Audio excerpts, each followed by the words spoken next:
presidente. Los estados de toda América debemos jugar un rol activo y coordinado en esta materia. Sabemos que ello no es fácil, requiere flexibilidad y capacidad de construcción de consensos.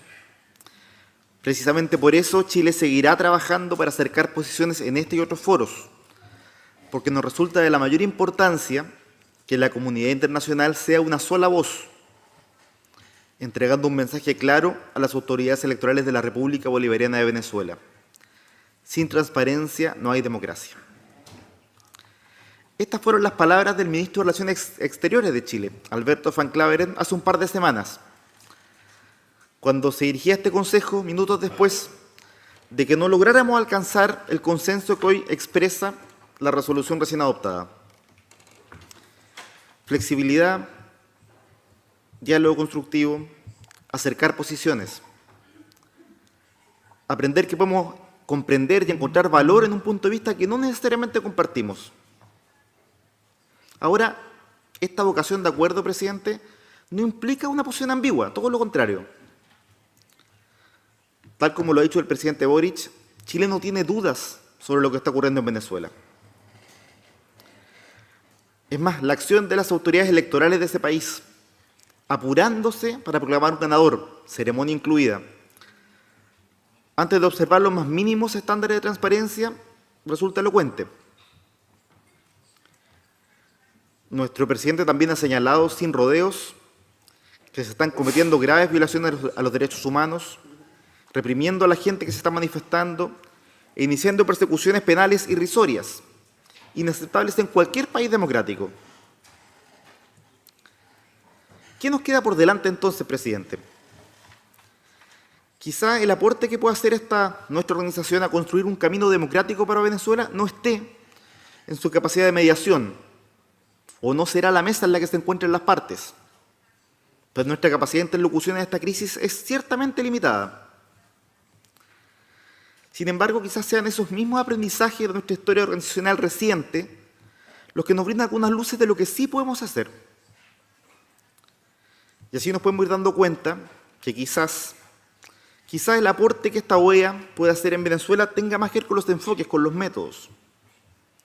Todo aquello que nos costó encontrar hace 2 semanas y que hoy, enhorabuena, sí mostramos, dando una señal colectiva de que los Estados americanos, como una sola voz, exigimos transparencia y verificación imparcial de los resultados, exigimos atender el derecho internacional sobre las sedes diplomáticas y exigimos respetar los derechos humanos. Permítanos, presidente, ser aún más explícitos si cabe. Venimos de un país que sabe lo que es vivir y sabe lo que es salir de una dictadura. Y que sabe también que los autoritarismos no entregan el poder porque repentinamente les nace una insospechada conciencia democrática. Todo lo contrario, estimadas y estimados colegas. Nuestra experiencia nacional de recuperación de la democracia y construcción de una sociedad reconciliada está en las antípodas de esta lógica del todo o nada. Nuestra transición a la democracia fue un camino lento, complejo, negociado, que logró ir poco a poco normalizando la vida democrática. Hoy con orgullo decimos que no tenemos senadores designados. Tampoco hoy el dictador ejerce senador vitalicio. Hoy no hay tutela sobre la democracia chilena. Eso pasa hoy. Ahora, la nuestra no es la única experiencia, por supuesto. Tampoco un camino perfecto, no podría serlo, no es ninguna construcción humana. Pero desde esa historia, y conscientes que aquí no caben calcos ni copias, nos identifica plenamente el llamado a la acción que han realizado hoy más de una veintena de países desde Santo Domingo, República Dominicana. Permítame citar un párrafillo, presidente. El momento exige un diálogo amplio, inclusivo y de buena fe para facilitar un acuerdo político que auspicie la reconciliación nacional, la paz, la seguridad pública y la democracia en Venezuela. Fin de la cita. Y pensamos, presidente, que para ese diálogo, capaz de construir un acuerdo político en Venezuela, la voz que hoy levantamos 32 estados de las Américas en consenso, sí puede ser una señal tremendamente valiosa, presidente. Muchas gracias.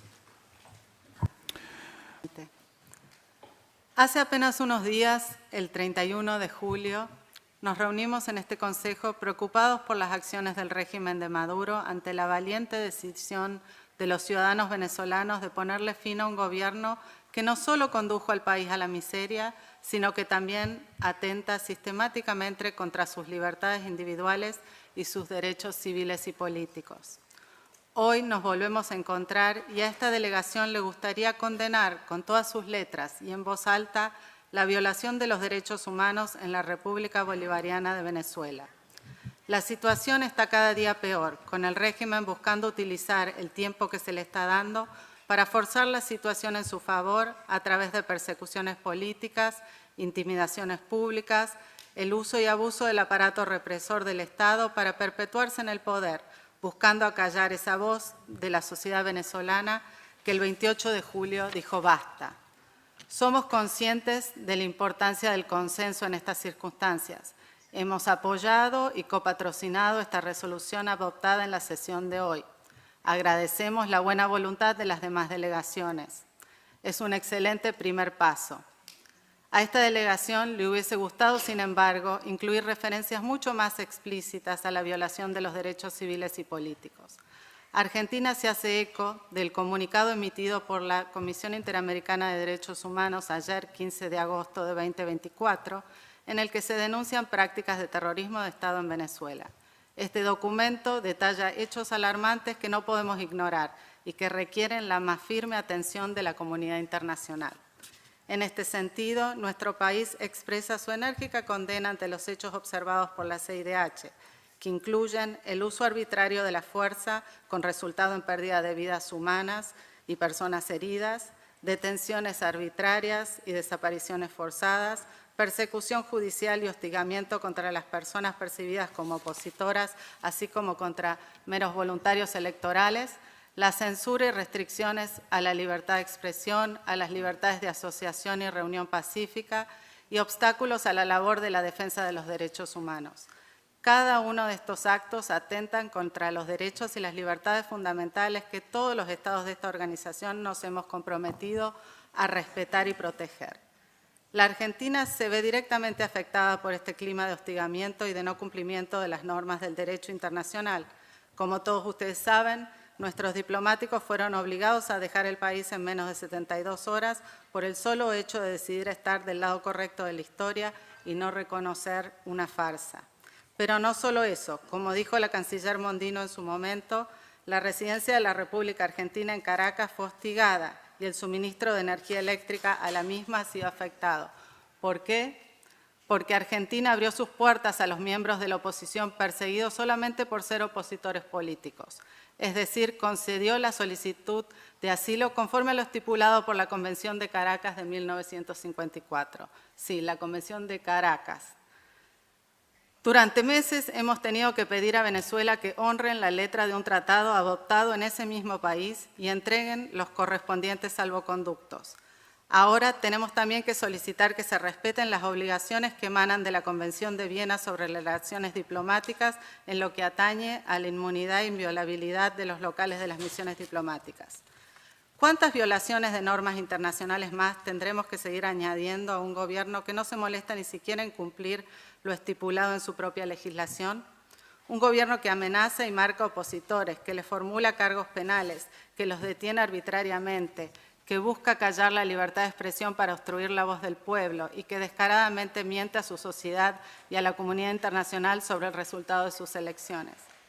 Señor Presidente, la resolución hoy aprobada insta al Consejo Nacional Electoral a publicar los datos. Pasaron ya 2 semanas y no lo han hecho. Afortunadamente, la oposición tuvo capacidad de fiscalizar y nos mostró las actas de votación que dan como ganador a Edmundo González Urrutia. Recordemos que, no obstante lo estipulado por los acuerdos de Barbados, pocos fueron los observadores externos que pudieron participar de las elecciones. 2 de ellos han hablado esta semana. El Centro Carter señaló que los resultados que estaba dando el gobierno eran matemáticamente imposibles y que González Urrutia era el ganador. El panel de expertos de Naciones Unidas también revisó una muestra de las actas que publicó la oposición, concluyendo que éstas exhiben todos los dispositivos de seguridad y, entre otras cosas, que el Consejo Nacional Electoral no siguió las disposiciones legales y regulatorias nacionales y todos los plazos establecidos fueron incumplidos. En la experiencia de ese panel, el anuncio del resultado de una elección sin publicación de sus detalles o la divulgación de resultados tabulados a los candidatos no tiene precedente en elecciones democráticas contemporáneas. La Argentina, junto con otros gobiernos de este continente, ha reconocido al candidato opositor Edmundo González Urrutia como el ganador de estos comicios, y ya es hora que esta organización haga lo mismo, en lugar de solicitar que el Consejo Nacional Electoral trabaje como lo tendría que haber hecho, pero no lo hizo.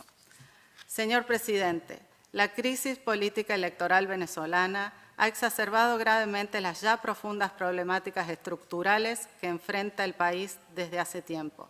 Las violaciones de los derechos humanos que se registran en este contexto son motivo de honda preocupación para la República Argentina.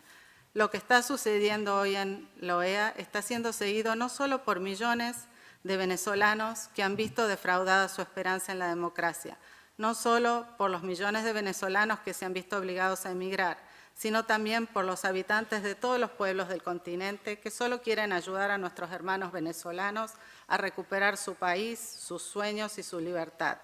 Es nuestro deber apoyarlos en su legítimo reclamo de libertad, acompañarlos, mostrar solidaridad frente al abuso y el autoritarismo. Venezolanos, sepan que la nación argentina y esta delegación no somos indiferentes. Muchas gracias, señor presidente. Permanente del Perú, en representación del gobierno peruano, reitera su compromiso con la afirmación de la democracia en nuestro continente.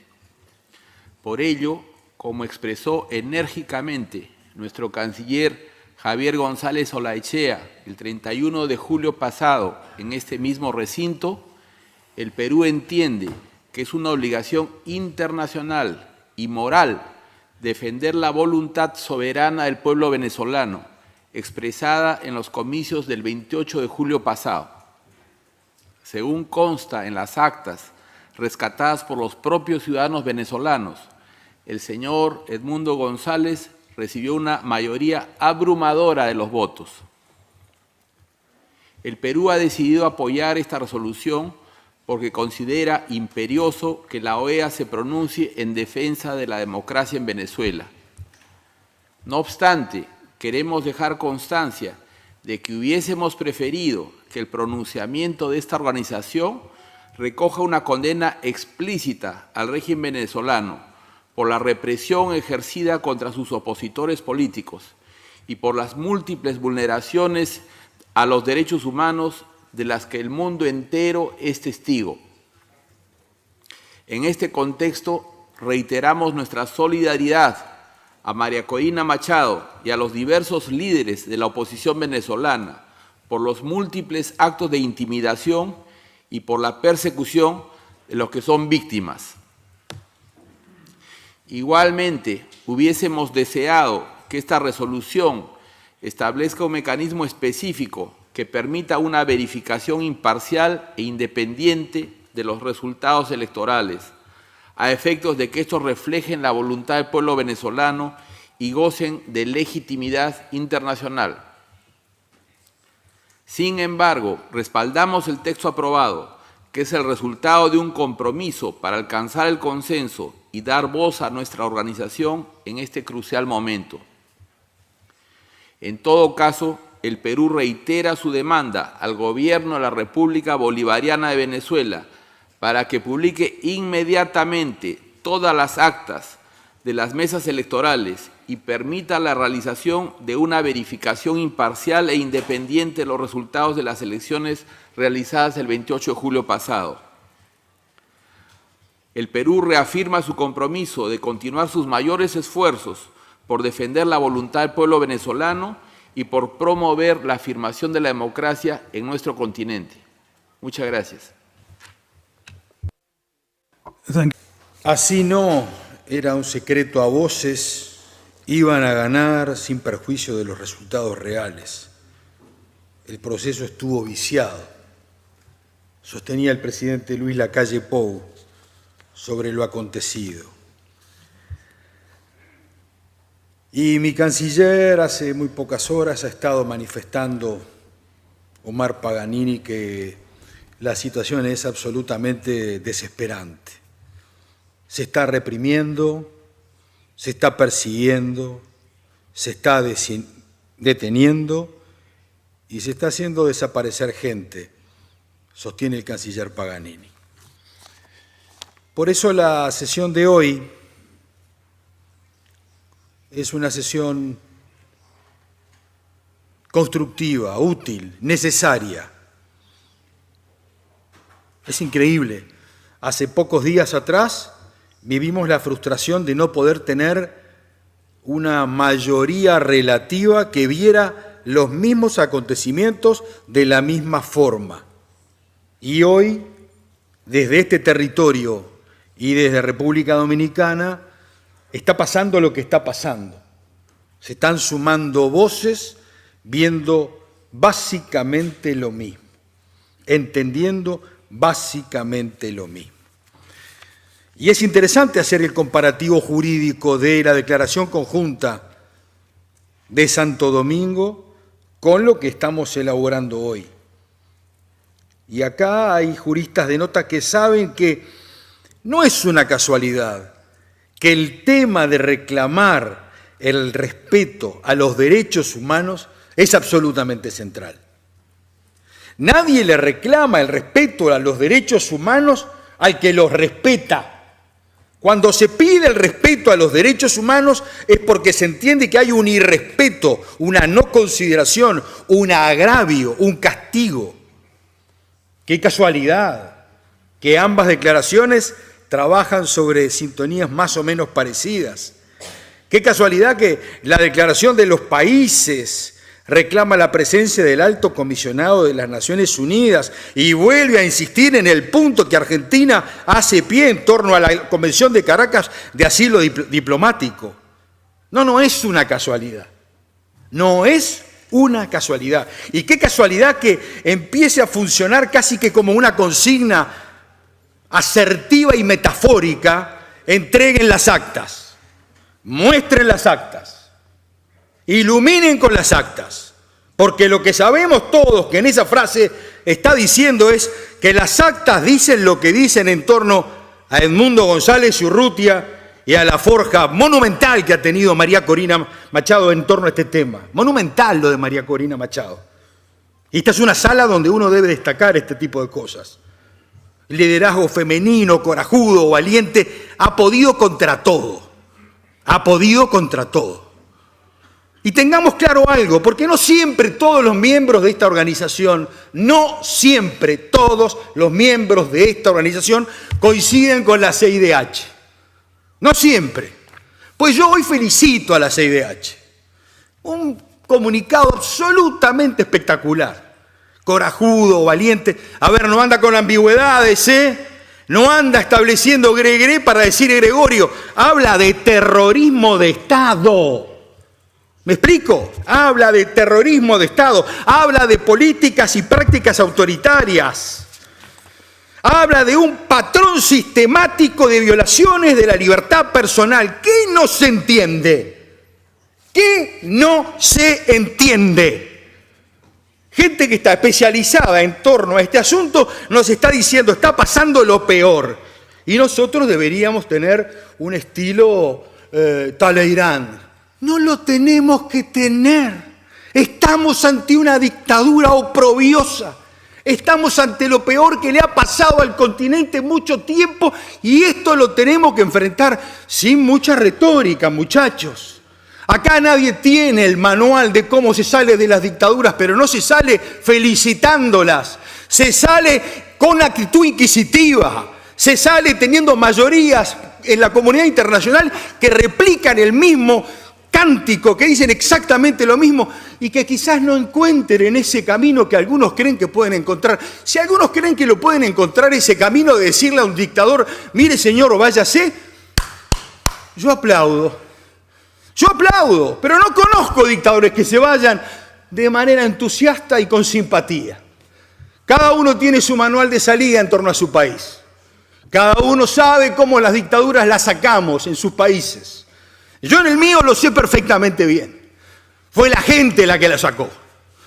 Fue la gente de pie, la gente sacrificando vida, la gente sacrificando derechos humanos. Fue la gente la que sacó la dictadura. Y fue la comunidad internacional, que en un momento nos dio la espalda. Y había una comunidad internacional que miraba a distancia lo que pasaba en Latinoamérica. Y en algún momento cambió. Y esa comunidad internacional empezó a entender que es mucho mejor la democracia. Y recibimos en la época de Carter la visita de Todman. Y recibimos la visita, naturalmente que recuerdo con respeto, la visita de España, del rey de España en su oportunidad, diciéndole a toda la oposición, juntos señores, todos juntos, porque si no, no se sale de acá esto. Entonces yo tengo mi manual y cada uno tendrá su manual de cómo se sale de las dictaduras. Ahora eso sí, no se sale felicitándolas, se sale diciéndole, señor, respete el resultado. El resultado es evidente, empírico, fáctico y ganó Edmundo González Urrutia. Señor, ¿qué no entiende usted, Maduro? ¿Qué es lo que usted no entiende? Y lo grave de esto, cuando estamos ante terrorismo de Estado, es que algunos leen los derechos humanos de una forma cuando pasa en algunos lados y pasa en otros los leen de otra forma. Son los mismos derechos humanos. Es la misma gente que está entregando vida, sacrificio, todo. ¿O qué creen? ¿Que hay 8 millones de venezolanos que salieron a hacer turismo por el mundo? ¿Qué no se entiende? Entonces el tono es este. Es un tono, sí, pasional. Pido disculpas. Pero no hay mucho espacio más. Y habrá que seguir insistiendo. Y si tenemos que sesionar 10 días, 15 días, 20 días, habrá que seguirlo haciendo. Habrá que seguirlo haciendo. Y habrá que seguirle diciendo al dictador, señor, se tiene que ir de ahí. Ya no lo respalda nadie. Es cuanto quería decir.